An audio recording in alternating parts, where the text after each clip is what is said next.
नाशिक महानगरपालिकेच्या सार्वत्रिक निवडणुकीसाठी उमेदवारी अर्ज विक्री आणि दाखल करण्याची प्रक्रिया ही सुरू असून काल शनिवारी सायंकाळपर्यंत 128 उमेदवारांनी अर्ज दाखल केले। दरम्यान माजी नगरसेविका आणि प्रवक्त्या हेमलता पाटील यांनी राष्ट्रवादी काँग्रेस पक्षाच्या वतीने प्रभाग क्रमांक 12 क मतदारसंघातून उमेदवारी अर्ज दाखल केलेला आहे। उमेदवारी अर्ज दाखल करण्यापूर्वी त्यांनी ज्येष्ठांचे आशीर्वाद घेतले, कुटुंबियांकडून त्यांचे औक्षण करण्यात आले, त्यानंतर अर्ज दाखल करण्यासाठी त्या दाखल झाल्या। अर्ज दाखल करते प्रसंगी माजी नगरसेविका आणि प्रवक्त्या हेमलता पाटील यांच्यासोबत त्यांचे हितचिंतक कार्यकर्ते मोठ्या संख्येने उपस्थित होते।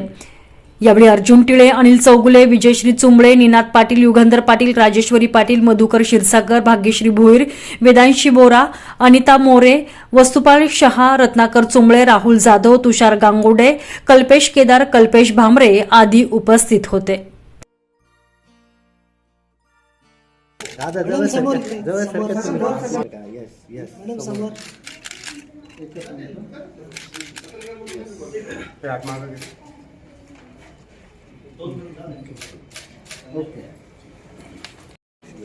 पुढे बघा, पलीकडे बघा, कॅमेरा थोडं असं मागे